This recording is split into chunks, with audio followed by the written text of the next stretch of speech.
सिद्धेभ्यः।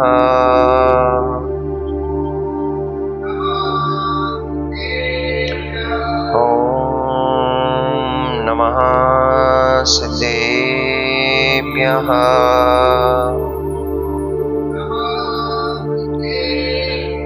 ॐ नमः सिद्धेभ्यः।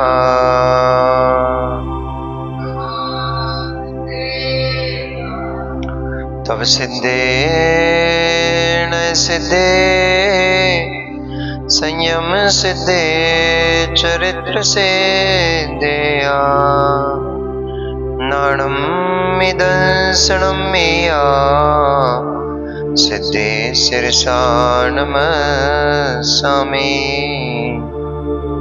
सिद्धं संपूर्ण भव्यार्थं सिद्धे कारणमुत्तमम् प्रशस्त दर्शन ज्ञान चारित्र प्रतिपादनम् सुरेंद्र मुकुट श्लिष्ट पाद पद्मा सुकेशरम् प्रणमामि महावीरं लोकत्रय मंगलम्। नमो अरिहन्ताणं नमो सिद्धाणं नमो आयर्याणं नमो वज्रायाणं नमो लोये सबसाहूणम्। जय बोलिए अनंत अनंत परम सिद्ध परमेष्ठी भगवान की। जय बोलिए अनंत अनंत 24 तीर्थंकर भगवान की। आचार्य भगवंत कुंद कुंद देव की। आचार्य भगवंत रविशैन स्वामी महामुनिराज की। परम पूजनीय चर्याश्रोमणी अध्यात्म योगी आचार्य गुरुदेव श्री विशुद्ध सागर जी मुनिराज की।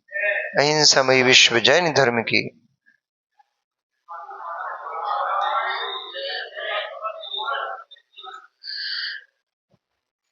मनुष्य वर्तमान शासन नायक भगवान वर्धमान स्वामी के शासन काल में हम सभी भव्य जीव यहाँ विराजते हैं। परम भट्टारक महाश्रमण उन भगवान वर्धमान स्वामी के मुख कमल से निश्चित भगवती मां जनवाणी का हम सभी भव्य जीव करुणांजलि लगा करके पान कर रहे हैं। यह है बागवादिनी। यह भगवती मां जनवाणी सभी जीवों का कल्याण करे, सभी जीवों का मोक्ष मार्ग प्रशस्त करे। अनादिकाल से ये संसार चक्र रथ के पहिए की भांति गोल गोल घूम रहा है। रहट की घड़ियों की भांति जैसे घटिका में एक घटिका के बाद दूसरी घटिका, दूसरी घटिका की बाद तीसरी घटिका क्रम क्रम से आती जाती है। ऐसे ही संसार में ये आपत्ति विपत्तियों का समूह अनादिकाल से भरा पड़ा है। एक आपत्ति नष्ट होती है, दूसरी आपत्ति आकर के सामने खड़ी हो जाती है। एक विपत्ति का समाधान होता है, दूसरी विपत्ति आकर के सामने खड़ी हो जाती है। इन इंद्रिय सुख और दुख के बीच में घूमता हुआ प्राणी कभी आपत्ति ग्रसित हो दुखी होता है, तो कभी मिलन से सुखी अनुभूत करता है। किंचित थोड़ा बहुत सुख इस जीव को मिलता है, उसमें फूल करके भूल जाता है कि ये सुख क्षणिक है। ये जो अवस्थाएं ये क्षणवर्ती हैं, ये अवस्थाएं त्रैकालिक नहीं है। क्षणवर्ती पर्याय ये सदा सदा नहीं रहने वाली है।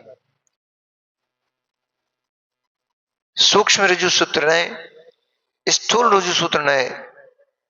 ऋजु सूत्र नय के दो भेद, एक तदायु काल प्रमाण को देखता है और एक हर क्षण में परिवर्तित होने वाली पर्याय को भी देखता है। एक तो आपकी मनुष्य पर्याय, इस पर्याय में आप वही हो जो आप छोटे से बालक थे, परंतु वो छोटा सा बालक विलीन हो चुका है, अब वो नहीं दिखाई दे रहा है। अभी एक प्रौढ़ अवस्था में कोई व्यक्ति दिखाई दे रहा है, वो कहां चला गया? वो जो छोटा सा बालक था वो कहां चला गया? कहीं नहीं गया। वही बड़ा होकर के यहां प्रौढ़ अवस्था में दिखाई दे रहा है। परंतु परंतु यह वही भी है, यह वही नहीं भी है। अगर वह है तो वह तो छोटा सा था, नन्हा सा था, कोमल कोमल शरीर वाला था, उसकी आंखों पे चश्मा नहीं लगा था। परंतु ये जो बड़ा हो गया है, ये जो नया व्यक्ति आया है, ये कठोर शरीर वाला है, इसकी अवगाहना बड़ी हो गई है। इसलिए तदायु काल प्रमाण को भी देखना चाहिए, क्षणवर्ती पर्याय को भी देखना चाहिए। हर क्षण में हमारी पर्याय परिणमित हो रही, परिवर्तित हो रही है, उसको नहीं देखोगे तो आबीची मरण के ऊपर भरोसा नहीं होगा। हर क्षण में हमारा मरण हो रहा है, हर समय मरण हो रहा है हमारा। इसलिए आचार्य भगवंत योगेंद्र देव ने परमात्म प्रकाश ग्रंथ जी में एक बहुत सुंदर बात कही है। उन्होंने कहा, अपने अंत समय के मरण को भी देखो और अपने हर क्षण हो रही पर्याय मरण को भी देखो।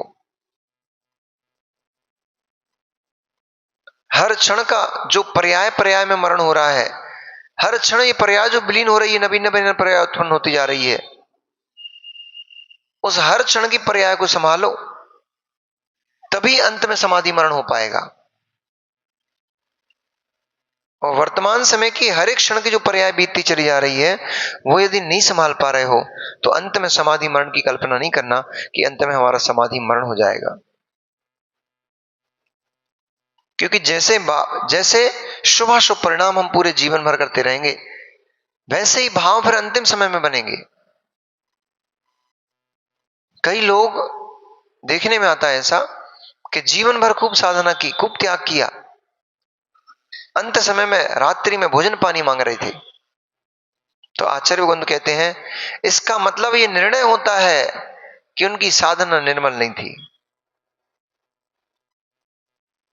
बाहर से तो कठोर साधक थे, बाहर से तो साधना बहुत बड़ी दिखाई दे रही थी, परंतु भीतर की साधना नहीं हो पा रही थी। तत्व निर्णय की साधना नहीं हुई। तपस्या तो की, भोजन भी त्यागा, पानी भी त्यागा, सब त्याग दिया, शरीर को क्रश कर लिया, लकड़ी के जैसे सूख के शरीर हो गया, सूखी लकड़ी जैसा। बाहर का तप तो चल रहा था, भीतर का सम्यक दर्शन नहीं था, भीतर का तत्व निर्णय नहीं था, भीतर का भेद विज्ञान नहीं था। इसलिए वो सारा का सारा तप अंत समय में जाकर के निष्फल हो गया।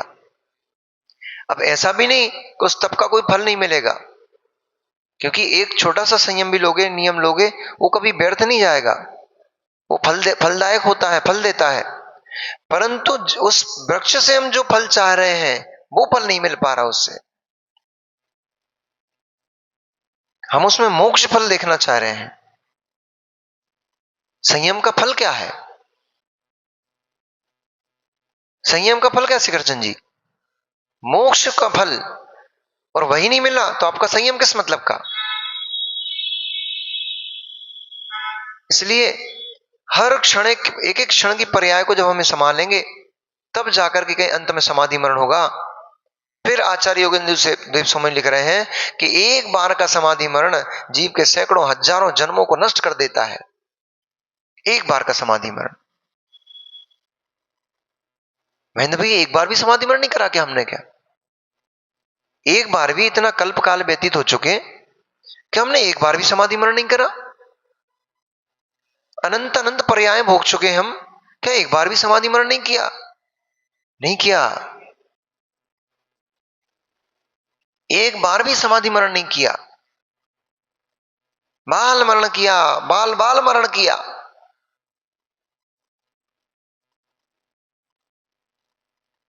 बाल मरण किया। सारे मिथ्या दृष्टि जीव, संसारी जितने प्राणी, सबका जो मरण होता है वो बाल बाल मरण होता है, मिथ्या हाथों के साथ मरण।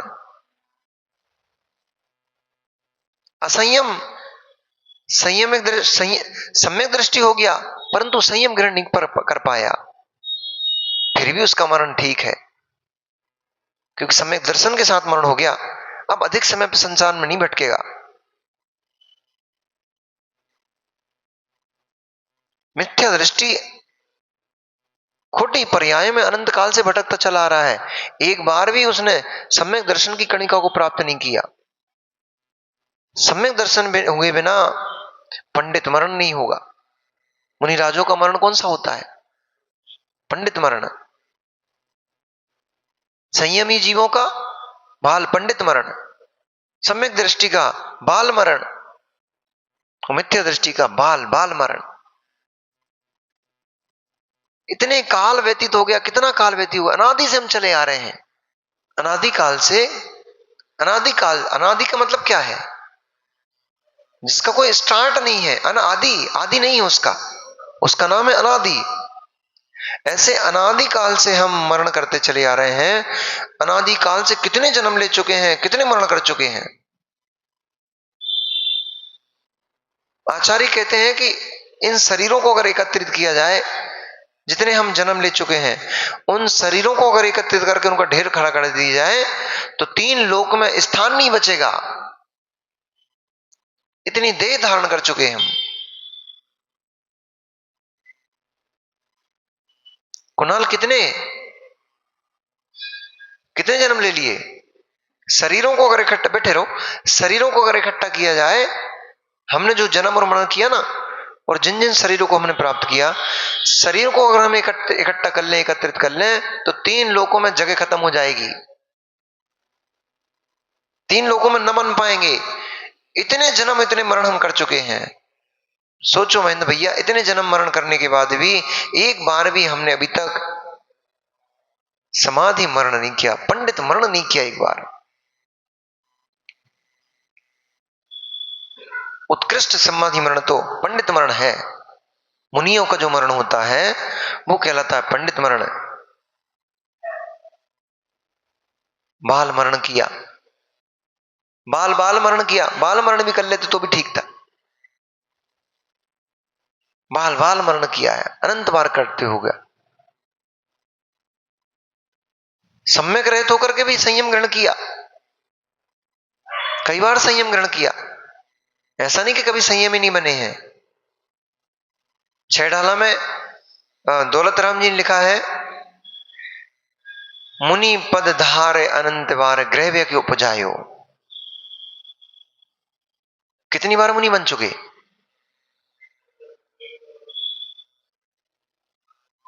कहीं पढ़ने में आया कि इतने पिछी कमंडल ढो डाले, इतने पिछी कमंडल उठा कर रख डाले ढो डाले हैं कि अगर उन पिछी कमंडल को ढेर इकट्ठा कर दिया जाए तो सुमेरु पर्वत छोटा पड़ जाएगा, उससे भी ऊंचे ऊंचे पर्वत के ढेर लग जाएंगे। इतने पिछी और इतने कमंडल धारण कर चुके, ऐसा कहीं मैंने सुना है।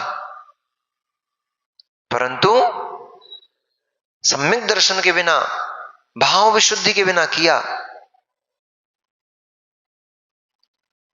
लौकिक आकांक्षाओं से, इच्छाओं से भर भर के किया। संसार में ये मिल जाए, ऐसा मिल जाए, इन भावों से भर भर करके फिर हमने मुनिपद धारण कर लिया। अनेक कार्यों को संपादन करना है इसलिए मुनिपद धारण कर लिया। बहुत सारे काम ऐसे होते हैं जो गृहस्थ जीवन में आप नहीं कर पाते हो, साधु बन के करने लग जाते हो, क्योंकि गृहस्थ जीवन में माल पानी नहीं होता ना, पैसा नहीं होता उतना। मुनिराज बैठ गए, हाँ भाई अमुक काम करवाना है, तुम भी पैसा लाओ, तुम भी पैसा लाओ, तुम भी पैसा लाओ। तो लोग ये सोच के चलो भैया मुनि महाराज कह रहे हैं कर दो, एक इन्फ्लुएंस आ जाता है, एक पावर आ जाती है। तो कितने कार्य कर डाले, कितने काम कर डाले, परंतु ये काम ही करते रह गए। ऐसे भावों से भर भर के तो पता नहीं ढेर लग गए पिछी कमंडलों के। अकर्तृत्व स्वरूपो हम, ऐसा भाव लेकर के एक भी बार नहीं भाव कर पाए। अकर्तृत्व स्वरूप हम का भाव एक बार भी नहीं आया। हर समय कर्ता बने बैठे रहे, ये करना है, ये करना है, ये करना है। स्वयं नहीं कर पा रहे तो इनसे करवाना है।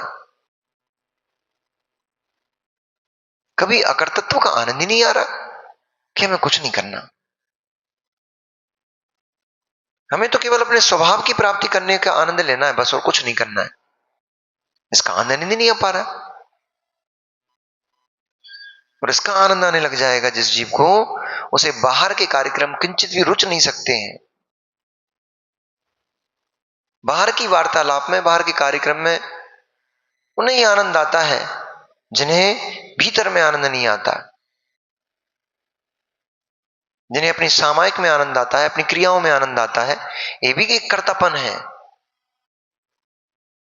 अभी हमें सामायिक करना है, अभी हमें स्वाध्याय करना है, अभी हमें माला फेरना है, अभी इतनी माला और बच गई है, अभी ये किताब और बच गई है। ये भी कर्तापन है, ये भी मोक्ष नहीं होने देगा। ये भी संसार में भटकाएगा, निश्चित है। अमुक करना है, मूल गुणों का पालन करना है, उत्तर गुणों का पालन करना है, षडावश्यक क्रिया करना है, ये भी संसार में भटकाता है, ये भी मोक्ष नहीं आने देता। परंतु इसका मतलब ये नहीं कि फिर बढ़िया है, आप भी मोक्ष नहीं जाओगे, हम भी मोक्ष नहीं जाएंगे। हम क्यों फालतू में अपना खाना पीना छोड़ें? आपकी तरह दिन में 24 घंटे में एक बार खाएं, अच्छे बढ़िया नाई से कटिंग करा के आएंगे ना, तुम्हारी तरह काय को अपने केसों को नोच करके शरीर को बढ़िया को गर्म करेंगे? नहीं मित्र, इन क्रियाओं के बिना भी मोक्ष नहीं होगा।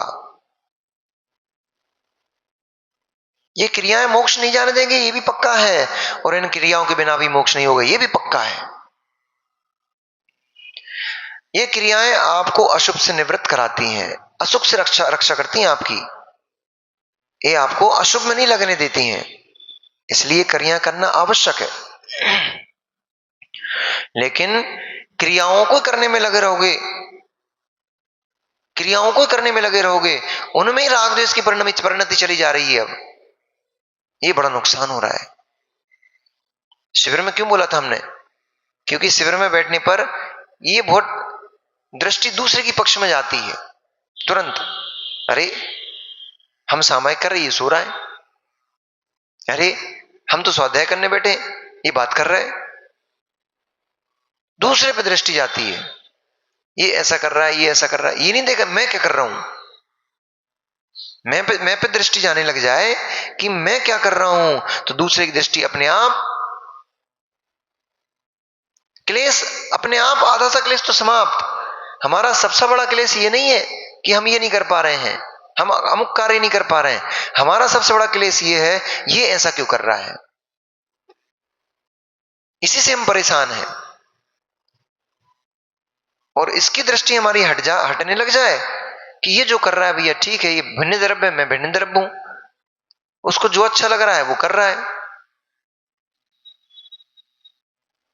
हाँ, कई बार इसमें व्यवस्थाएं बिगड़ जाएंगी, ये भी पक्का है। कई बार इसमें व्यवस्था बिगड़ जाएगी। कोई व्यक्ति, जैसे एक दिन मैंने बताया था ना कि आचार्य ने बोला, बड़े आचार्य श्री विराग सागर महाराज जी ने, कि इस ठंडे भूमि पे मल त्यागने जाना चाहिए। तो स्वामी जी चले तो कहां? जहां सब माता जी महाराज जियों को निकलने का रास्ता था, उस बीच रास्ते में बैठ गए। तो बिल्कुल ही छुट्टा छोड़ देंगे कि हाँ भैया तुम्हें जो करना है सो तुम करो, तो भी समस्या बिगड़ जाएगी, संघ की व्यवस्था नष्ट हो जाएगी। परंतु फिर क्या सोचना चाहिए, क्या करना चाहिए? करता नहीं, कर्तव्य दृष्टि लाना चाहिए वहां पर। मेरा कर्तव्य समझाने का है, मानने नहीं मानने का कार्य सामने वाले व्यक्ति का है। समझाने का कर्तव्य हम करेंगे, समझ में आएगा तो मानेगा, नहीं मान समझ, क्योंकि हर बात आपकी मानी जाएगी ये कोई जरूरी नहीं है। आपकी संतान भी आपकी पूरी बात नहीं मानती, आपकी पत्नी भी आपकी पूरी बात नहीं, और यूं क्या कहें, आप भी अपने पिता की पूरी बात नहीं मानते हो। जिन्होंने पाल पोस के पैदा करके आपको इतना बड़ा किया है, उस पिता की आप स्वयं भी पूरी बात नहीं मानते हो, फिर हम अपेक्षा कैसे करें कि हमारी संतान हमारी बात मानेगी? फिर हम अपेक्षा कैसे करें कि हमारा भाई हमारी बात मानेगा? शिष्य भी गुरु की पूरी आज्ञा में नहीं जी पाता है।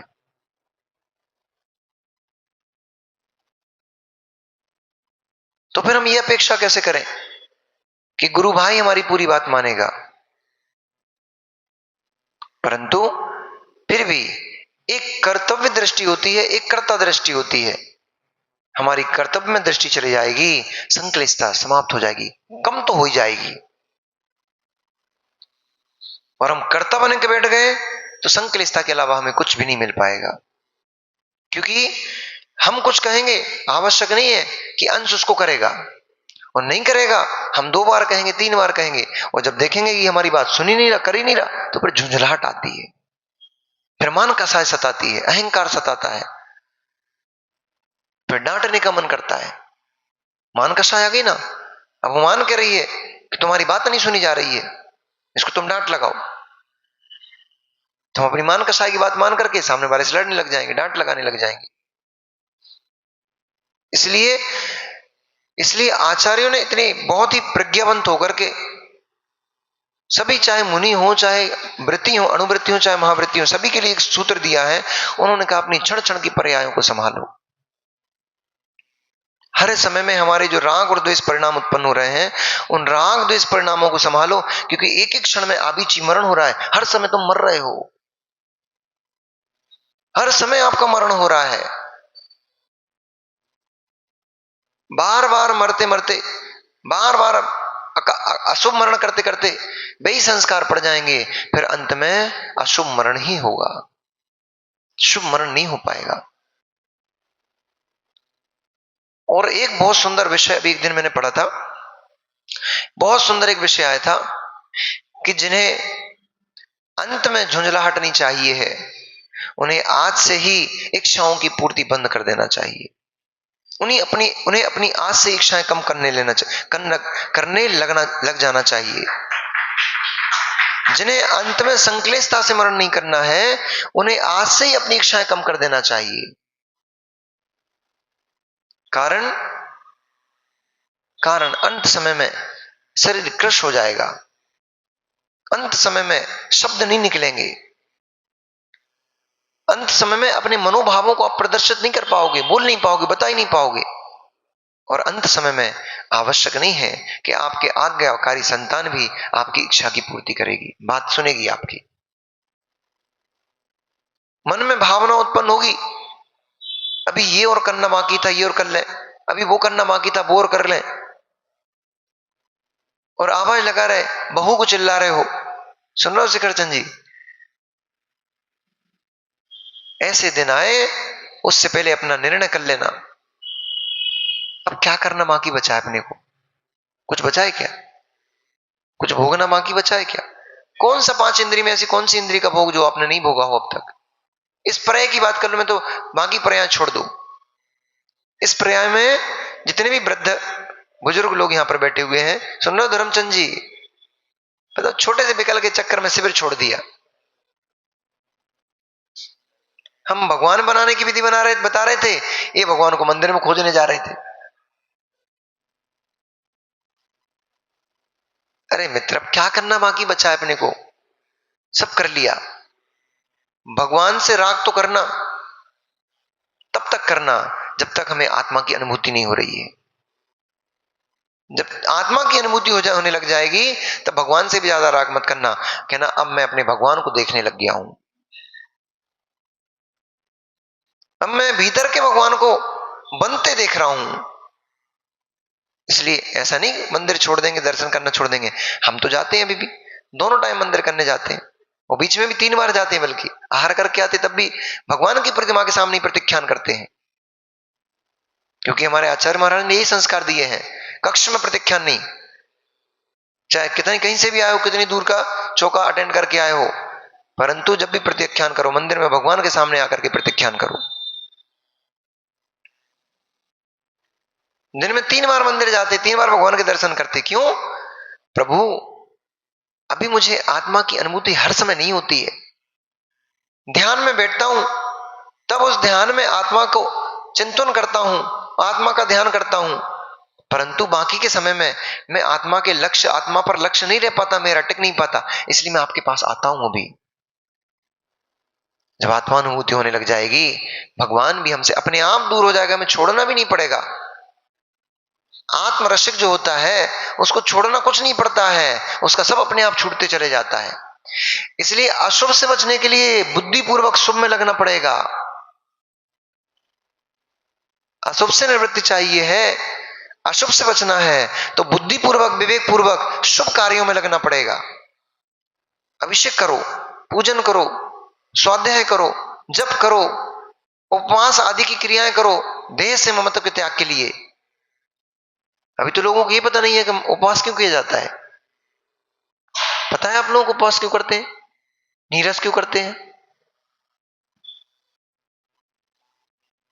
विविध सयासन आदि आदि जो तप करते हैं, बहिरंग तप, ये क्यों किए जाते हैं? है? तन तो कभी शुद्ध हो ही नहीं सकता मित्र। ये जो हमारा ममत्व चल रहा है, इंद्रिय भोगों की जो लिप्सा हमारी चल रही है, वो लिप्सा को हम नियंत्रित करना चाहते हैं। ये मन हमारा ना जाने कितनी कितनी प्रकार की चीजों में भागता है। उस मन को नियंत्रित करने के लिए ये सारे उपक्रम किए जाते हैं। भूखा रहना शौक थोड़ी होता किसी को, अच्छा थोड़ी लगता किसी को। उपवास क्यों किया जाता है? ये मन कहता है अभी ये खाओ, फिर थोड़ी देर बाद फिर कहेगा अब ये खाओ, फिर कहेगा अब ये पी लो, फिर कहेगा अब ये पान खा लो, सुपारी खा लो, सौंफ खा लो। खाने के लिए प्रेरित करता है। ठीक है, आज हमारा उपवास, अब कर बेटा तू क्या क्या कर रहा है। अब उसने कह दिया जब तुमने अब ले लिया उपवास, अब हम क्या करेंगे? ठीक है, अब आज कुछ नहीं खा रहे, चुप बैठ जाएगा। इन सब चीजों को अपने को रियलाइज करना चाहिए। जब हम उपवास करते हैं तो ये देखना चाहिए कि इस समय मेरे भावों की परिणति, मेरे मन की परिणति क्या है। आप शिविर में बैठे, घर में रहते तो कभी कुछ खाने का मन करता, कभी कुछ टीवी देखने का, कभी मोबाइल चलाने का मन करता। 10 दिन आपने मोबाइल त्याग किया, शिविर में बैठे 10 दिन बिना मोबाइल के जीवन कैसा आनंदमय था। एक बार भोजन में भी जीवन कैसा आनंदमय था। दिन भर वही क्रिया करते करते सारे अशुभ परिणामों की निवृत्ति अपने आप हो गई थी। कुछ भी खोटा विचार मन में नहीं उत्पन्न हो रहा था, कुछ भी शरीर जन्य क्रिया करने का भाव उत्पन्न नहीं हो रहा था, उसमें आनंद आ रहा था। तो बुद्धि, लेकिन इसमें बुद्धि लगाना पड़ी। कितनी मेहनत करना पड़ी थी घर त्याग के आने में, मेहनत लगी थी। कैसे घर वालों को छोड़ेंगे, मम्मी पापा को कैसे छोड़ेंगे 10 दिन के लिए, बहन भाई को कैसे छोड़ेंगे 10 दिन के लिए। बुद्धि लगाई थी, निर्णय किया था कठोर होकर के, नहीं मुझे तो बैठना है, करना है। तो पहले आपको अशुभ से निवृत्ति करना पड़ेगी, बुद्धिपूर्वक शुभ में लगना पड़ेगा।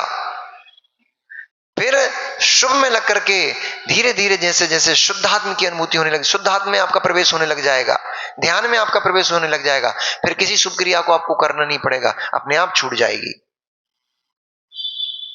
ध्यान में जब आप बैठते थे और ध्यान में एकाग्र हो जाते थे, उस समय ना अभिषेक का विकल्प, न पूजन का विकल्प, न माला का विकल्प, न सामायिक का, न प्रतिक्रमण, कोई विकल्प नहीं। उस समय मात्र आनंद होता था। ऐसे उत्कृष्ट ध्यान की जो अवस्था होती है, यही उत्कृष्ट धर्म ध्यान कहलाता है। और धर्म ध्यान में और आगे आगे बढ़ता चला जाता है जीव, तो शुक्ल ध्यान में प्रवेश हो जाता है और अंतर्मूर्त शुक्ल ध्यान के ऊपर चल आरूढ़ हो गया काम। इतनी सारी प्रक्रिया फल पे पहुंच गए। त्याग, तप, ध्यान आदि जो सब क्रियाएं थी, ये काहे के लिए थी? उस फल के लिए थी जो केवल ज्ञान नाम का फल है। बस जैसे हम आरूढ़ हुए उसमें, केवल ज्ञान रूप का फल मिल गया हमें। फिर कुछ नहीं करना, अब ना पूजन करना, ना पाठ करना, ना जाप करना, ना ध्यान करना, कुछ नहीं करना। अब अनंत काल तक के लिए ध्यान का फल प्राप्त हो गया है। अब ध्यान की स्थिति से बाहर पहुंच गए, ऊपर पहुंच गए हो। अब करने कराने का काम खत्म हो गया। इसलिए जब भी कर्तव्यपन अगर आने लग जाए, कर्तव्यपन सताने लग जाए, कुछ कुछ करने का भाव उत्पन्न हो, तो फिर करते ही बनना है तो कम से कम शुभ क्रियाओं के कर्ता बनना।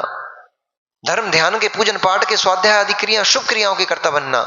लड़ने झगड़ने के, डांटने डूटने के, भय मनस्य के, राग द्वेष परिणामों के कर्ता मत बनना। इसमें बुद्धि लगेगी, मेहनत लगेगी, परंतु ये तो निश्चय है, अगर थोड़ा सा पुरुषार्थ कर लिया और अशुभ ध्यान को छोड़ दिया, अशुभ क्रियाओं को छोड़ दिया, शुभ क्रियाओं को भी पकड़ लिया तो ये तो पक्का है कि फिर भी ज्यादा समय आपको संसार में भटकने को नहीं लगेगा। ज्यादा समय संसार में फिर नहीं भटकना पड़ेगा। एक बार शुद्ध भावों से जो शुभ क्रिया में भी लग गया, उस जीव का संसार अल्प रह जाता है। ये परंपरा से मोक्ष मार्ग है। व्यवहार का मतलब इतना ही नहीं है कि मात्र व्यवहार ही है। व्यवहार निश्चय की उत्पत्ति का कारण होता है। सुन लो पंडित जी, ये शिवाजी पार्क वाले अशोक जी, ये भी अशोक जी क्या? अलवर में अशोक जी बहुत है। हाँ, शोक रहित तो लोग हैं यहाँ पर, ज्यादा टेंशन नहीं पालते हैं, मस्त रहते हैं, इसीलिए अशोक ज्यादा है। अशोक जी बिना व्यवहार क्रिया के निश्चय होता नहीं, और निश्चय हुए बिना मोक्ष नहीं होता। इसलिए मोक्ष का परंपरा का साधन व्यवहार ही होता है। जो जीव बेचारे अभागे हैं वे तो बिना व्यवहार की क्रिया करें सीधे मोक्ष जाना चाहते हैं। तीन काल में संभव नहीं है।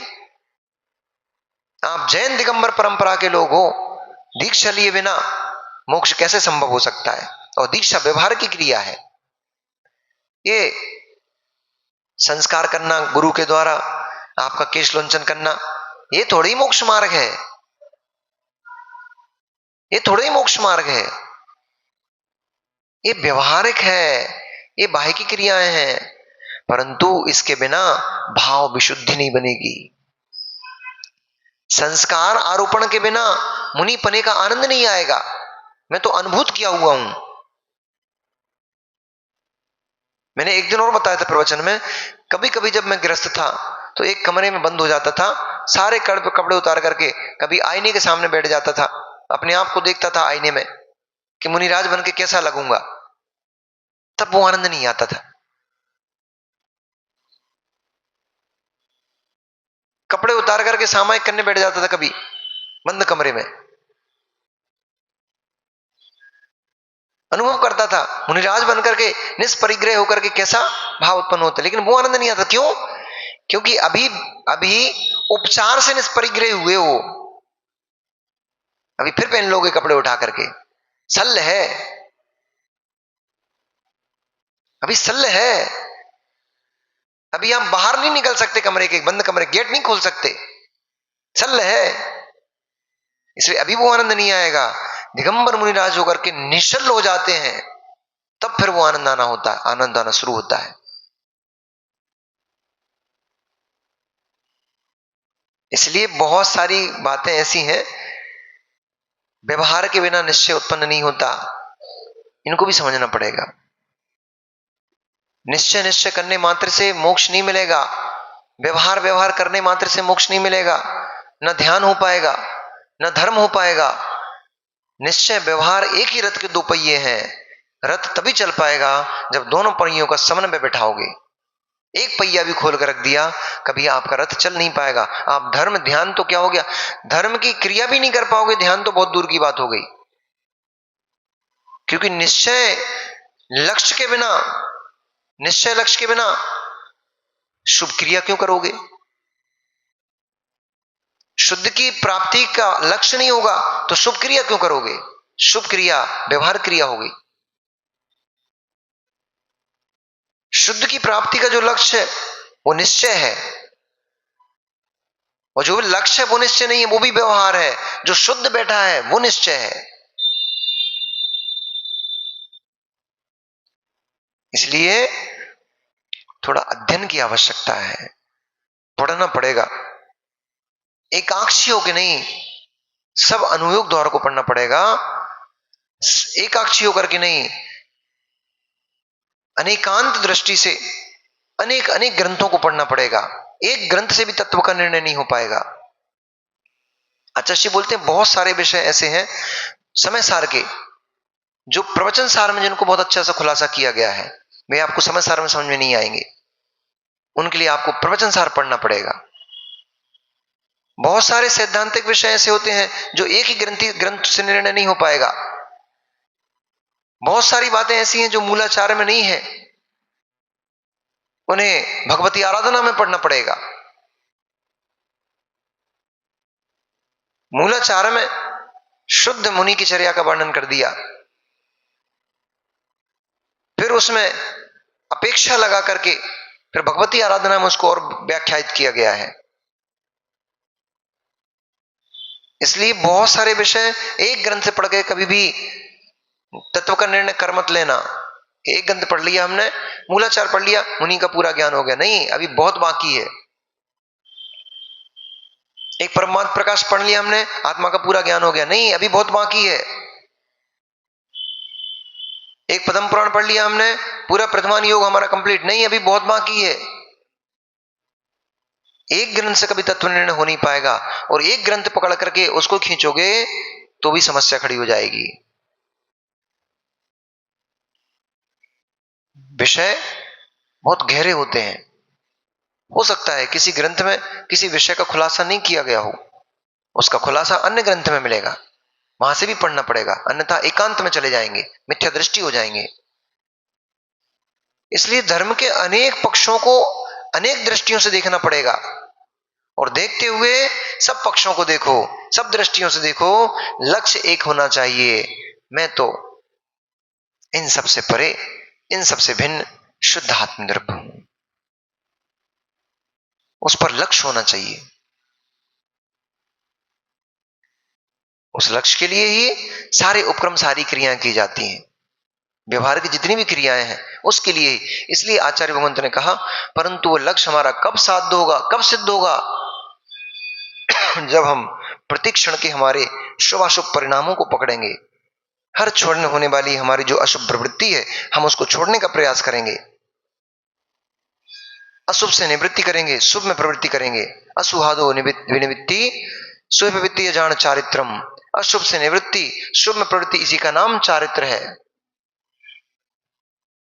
अशुभ से जैसे जैसे निवृत्ति होती जाएगी, शुभ में जैसे जैसे प्रवृत्ति होती जाएगी, वैसे वैसे हमारी जो अनंत पर्यायें चली आ रही हैं, हर क्षण जो हमारा पर्याय का परिणमन हो रहा है, वो पर्याय का परिणमन हमारा अशुभ से रुक जाएगा, शुभ में चला जाएगा। जो हमारी पर्याय अशुभ रूप उत्पन्न हो रही हैं, वे अशुभ रूप उत्पन्न नहीं होगी, शुभ रूप उत्पन्न होगी। फिर जो क्षण क्षण में, समय समय में, कभी सुख के बाद दुख की कड़ी डोलची जाती है, डली, वो क्या बोलते हैं उसको, घटिका आ जाती है। दुख के बाद फिर सुख की घटिका आ जाती है। जब हम अपनी प्रवृत्ति को शुभ में कर लेंगे तो ये सुख दुख की जो घटिकाएं हैं आना बंद हो जाएंगी, फिर हमारे पास सुख सुख की घटिका रहेंगी, अशुभ से निवृत्ति हो जाएगी, शुभ में प्रवृत्ति हो जाएगी। इन शुभाशुभ परिणामों ने महापुरुषों को तक नहीं छोड़ा है। वे भी इन शुभ पूर्व के शुभ अशुभ जो उनके परिणाम रहे हैं, पूर्व के जो उनकी पर्याय रही हैं, उनमें जो उन्होंने अशुभ परिणाम किए, उन अशुभ परिणाम के फलस्वरूप उन्हें वर्तमान में कष्ट भोगना पड़ता है। एक सुख की कणिका मिली थी अनिल भैया, एक सुख की अनुभूति, छोटी सी अनुभूति हुई थी, मामा मिल गया।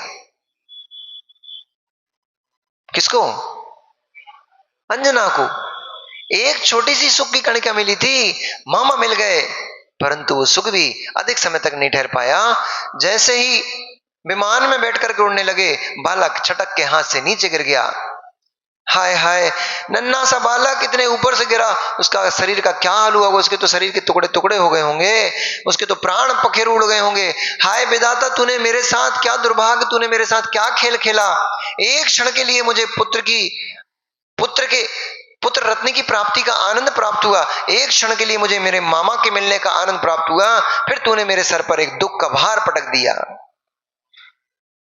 विलाप करती हुई अंजना अपने पुत्र के वियोग के भय से तुरंत ही मूर्छा खाकर वहीं गिर पड़ी, विमान में ही गिर पड़ी।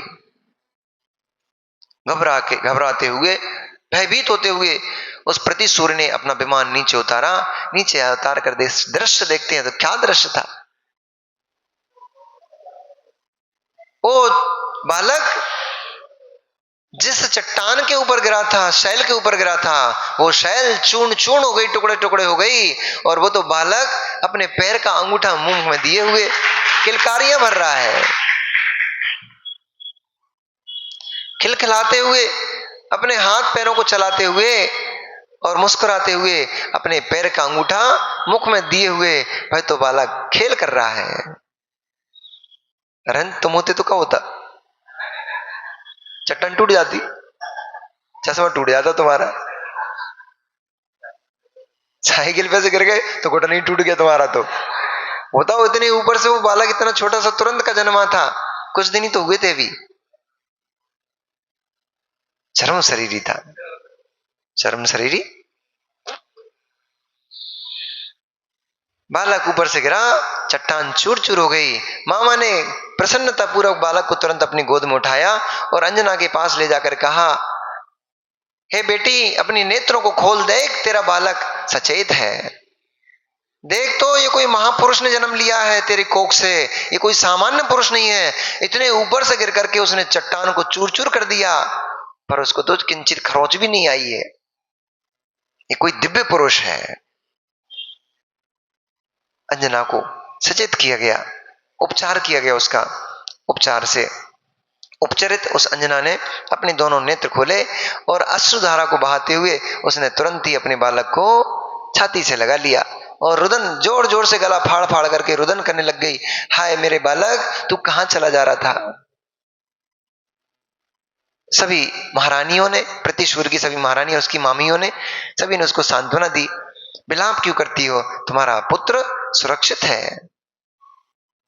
परंतु मां का हृदय है, वियोग की पीड़ा अत्यंत गहन थी, अत्यंत गहन पीड़ा से तुरंत उबर नहीं पाई, इसलिए काफी देर विलाप करती रही।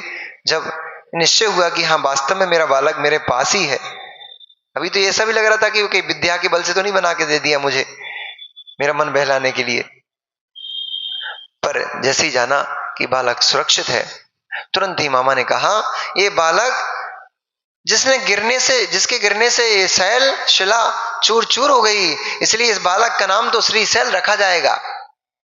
और उन्होंने वहीं पर, अभी तो घर भी नहीं पहुंचे, घर पहुंचने वहीं उसी स्थान पर, उसी वन में, उसी अटवी में, भूतर्व नाम की जो अटवी थी, उसी अटवी में उनका नाम, उस बालक का नाम क्या रख दिया? श्रीशैल हो गया। बालक के साथ, बालक की मां के साथ बहुत गाजे बाजे, अनेक प्रकार के दिव्य आभूषण और नगर की साज सज्जा शोभा के साथ अंजना ने अपने मामा के नगर हनुदीप में प्रवेश किया। बालक अपने मामा के घर में रहता हुआ, मामा नहीं, उसका तो नाना हो गया, तो बालक अपने मामा नाना के घर में पलता हुआ वृद्धि को प्राप्त हुआ। धीरे धीरे अनेक अनेक सुंदर सुंदर चेष्टाओं से सारे परिवार का मन मोहित करता था और सुंदर सुंदर अटखेलियां करता था। बचपन में ही, बालपने में वो ऐसे ऐसे कार्य करता था। साइकिल से नहीं करता था, वो साइकिल चलाते नहीं थे उस समय, तो 3 पहिए की गाड़ी चलती थी। तो बचपन में वो ऐसे सुंदर सुंदर कार्यों को करते थे जिन्हें देख करके लोग आश्चर्यचकित हो जाते थे। वे श्रीशैल छोटी सी उम्र में बड़े बड़े योद्धाओं को पछाड़ दिया करते थे। बड़े बड़े राजे महाराजे सुभट उनके हाथों में आकर के अपनी गर्दन को फंसा लिया करते थे। ऐसे छोटी उम्र में अनेक अनेक कर्तव्यों को दिखाते हुए वो वृद्धि को प्राप्त हो रहे थे। इधर मां को बालक की सुंदर सुंदर चेष्टाएं सुख उत्पन्न कराती थी। सुख से कई वर्ष व्यतीत होते चले गए। वो वर्ष दिनों के समान भी मालूम नहीं पड़े। सुख के समय जल्दी बीत जाता, पता ही नहीं पड़ता कैसे बीत गया। दुख के समय में बड़ा क्लेश होता है, दुख का समय निकलता नहीं है। दुख के समय में आंखों में आंसू और शोक होता है, परंतु सुख के समय में मुख हर्षित होता है और समय बीतते चला जाता, पता ही नहीं लगता कितने दिन बीत गए। अब देख लो भैया, आपके अलवर में रहते रहते कितने समय बीत गया, कितने महीने हो गए भैया। 1-2 महीने के लिए बीच में गए थे, मार्च में आए थे, तो मार्च से अप्रैल, मई, जून, जुलाई, अगस्त, सितंबर, अक्टूबर हो गया, ये सितंबर हुआ अभी, तो 6 महीने तो हो गए। तो 1-1.5 महीने के लिए वापस बाहर गए थे, वो 1-1.5 महीना कम कर दो, फिर भी 4.5-5 महीने बीतने को हैं। 4.5-5 महीने लग रहे हैं कि 4.5-5 महीने बीत गए, ऐसा लग रहा है अभी तो प्रवेश किया था। सुख का समय जल्दी बीत जाता है, परंतु सुखिया जीवों को रिंकू भैया, सुख के समय, दुख के समय को भूलना नहीं चाहिए। क्योंकि रेत की घड़ियों में जहां सुख की घड़ी है, घटिका है, वहां पीछे दुख की घटिका भी लगी हुई है। इसलिए आनंद शोक में भी बदल जाता है, सुख दुख में भी बदल जाता है। इसलिए जिन्हें दुखी नहीं होना हो उन्हें आज से ही निर्णय कर लेना चाहिए। अब भैया महाराज का धीरे धीरे दीपावली का समय आज पास आता जा रहा है, और जैसे जैसे दीपावली का समय पास आता जा रहा है वैसे वैसे चातुर्मास निष्ठावन का समय भी पास आता जा रहा है, और जैसे जैसे पास आता जा रहा है वैसे वैसे महाराज का विहार भी निकट आता जा रहा है। नहीं, वो आचार्यों ने कहा है योग सागर जी कि महीने 15 दिन पहले से थोड़ा माहौल बनाना शुरू कर देना चाहिए साधुओं को। अधिक समय तक रहते रहते श्रावकों को राग हो जाता है। अब साधु तुम तो बैरागी भैया, तुम्हें तो कुछ टेंशन नहीं है, तुम तो उठाओगे पीछे कमंडल वही चले जाओगे। परंतु श्रावक तो बेचारे ये हृदय के कोमल हृदय लिए हैं, ये राग भाव से युक्त हैं। ऐसा इनने अभी आनंद नहीं लिया था बहुत दिन से पहले कभी, तो फिर उस आनंद को लेकर के रम गए हैं तुम में, उनको तुम में आनंद आने लग गया है। इसलिए अब अगर तुम अचानक से पिची कमंडल उठा के चल जाओगे, उनका हृदय घात हो जाएगा, हृदय दुख जाएगा। इसलिए मुनिराज किसी का हृदय दुखित नहीं करते हैं, उनको हृदय दुखी करने में भी पाप लगेगा। इसलिए पहले से ही माहौल बनाना शुरू कर देते हैं कि भैया अब विदाई की वेला आने वाली है, इसलिए अभी से मन बना के रखो कि बस अब थोड़ा समय और बचा है। 4 महीने कैसे बीत गए, तो 1 आध महीने में क्या पता लगेगा, वो भी ऐसे चला जाएगा। महीने भर तो बचा है, अक्टूबर तो बचा है बस। तो धीरे धीरे करके वो भी चुट्ट पुट्ट में निकल जाएगा, पता ही नहीं पड़ेगा। 2-4 दिन जैसा निकल जाएगा, महीना भर, फिर बस फिर मुनिराज अब तो आगे पता ही क्या होता है। फिर आगे क्या होगा, कुछ नहीं, पिछी परिवर्तन तो ही होगा, और क्या होगा। तो ऐसे सुख का समय अंजना का बीतते चला गया। इधर पवनंजय युद्ध करके जब वापस लौटे, युद्ध में उन्होंने जो वरुण था उसे वरुण को बंदी बना लिया। बहुत भयंकर युद्ध हुआ दोनों के बीच में, दोनों सेनाओं के बीच में। उस युद्ध में आखिरकार वरुण हार गया, और पवनंजय ने वरुण को बंदी बना करके दशानन के सामने प्रस्तुत किया। उसको कहा कि तू दशानन की दासता स्वीकार कर, अन्यथा इस पर्याय से तुझे जाना होगा। वरुण ने भी क्या करता, पवनंजय ने उसको बंदी बना कर रख लिया था, इसलिए उसने दशानन की दासता को स्वीकार कर लिया। भेंट स्वरूप उस वरुण को दशानन को भेंट दे करके पवनंजय का मन तो कहां लग रहा था, अंजना में लग रहा था। शीघ्र ही वो अपने शीघ्रगामी अश्व आदि जो थे उनके, उन सभी को लेकर के विमान में आरूढ़ हो वो अपने नगर वापस पहुंचे। वापस जब वो पहुंचे, सभी गुरुजनों के श्रेष्ठ जन जो थे, परिवार के जो ज्येष्ठ जन जो थे, उनसे सभी ने से आशीर्वाद लिया। आशीर्वाद लेकर के बड़ा उत्सव मनाया गया, क्योंकि युद्ध में विजय होकर के आए थे। परंतु उनका मन ना ज्येष्ठों के पास लग रहा था, ना उत्सव में उनका मन लग रहा था। उनका मन तो कहां था, अंजना से जाकर के मिलूं, कई दिन हो गए हैं, वर्ष बीत गए हैं अंजना को देखे हुए। सभी कामों से जल्दी जल्दी को करके और सीधे कहां पहुंचे, अंजना के महल में पहुंचे। चारों ओर देखा अंजना को, अंजना दिखाई दी क्या, नहीं दिखाई दी। कहां से दिखाई दी थी, अंजना तो महल में थी नहीं। हाँ, अब छुपन छुपाई भी खेलते थे पहले के जमाने में, तो पर्दे के पीछे छुप गई होगी कि अब पवन आने वाले हैं, मैं उनको थोड़ा छकाऊंगी। नहीं, ऐसा कुछ नहीं हुआ, अंजना वहां पे महल में थी नहीं। इसलिए पवनंजय चारों ओर जब अंजना को देखा, नहीं दिखी अंजना, तो पवनंजय बड़े दुखी हो गए, मन उदास हो गया उनका। एक छोटी बच्ची खेल रही थी, उससे पूछते हैं, बालिका अंजनी कहाँ है। उसने कहा, कुमार अंजना महल में नहीं रहती है, अंजना तो चली गई। इतना कह के भाग गई वो, बच्ची थी, इतने बतियाते बच्चे खेलने में लगे रहते ना अपने, तो भाग गई, चली गई। कहां चली गई, पता किया तो पता लगा कि मां केतुमती ने अंजना को घर से बाहर निकाल दिया, लांछन लगा दिया, व्यभिचारिणी संज्ञा दे करके, और मां केतुमती ने घर से बाहर भगा दिया है। पवनंजय को बड़ा शोक हुआ, दुख हुआ, हाय हाय ये क्या अनर्थ हो गया। अंजना सही कह रही थी कि यदि कुछ घटना दुर्घटना घटती है तो मैं किसी को क्या जवाब दूंगी, आप किसी को बता के जाओ, पर मेरी दुर्बुद्धि देखो कि मैंने क्या अनर्थ कर दिया। वो अंजना कहां गई होगी, कहां गई होगी? तो उसके दिमाग में भी आया कि अपने पिता के घर गई होगी। शीघ्र ही विमान पे आरूढ़ हो प्रहसित के साथ आकाश मार्ग से वो उड़ा और उड़ करके कहां पहुंचा? महेंद्रोदय नगर में पहुंचा। जैसे ही राजा महेंद्र को पता पड़ा कि हमारे दामाद जी कुमार पवनंजय नगर में प्रवेश कर रहे हैं, उन्होंने तुरंत ही सुंदर नगर को पुष्प आदि मालाओं से सुसज्जित करवाया और उनकी आगवानी के लिए वहां पहुंचे। उन्होंने कुछ नहीं, प्रवेश नहीं किया। उन्होंने तो एक ही बात पूछी, पिताश्री अंजना कहां है?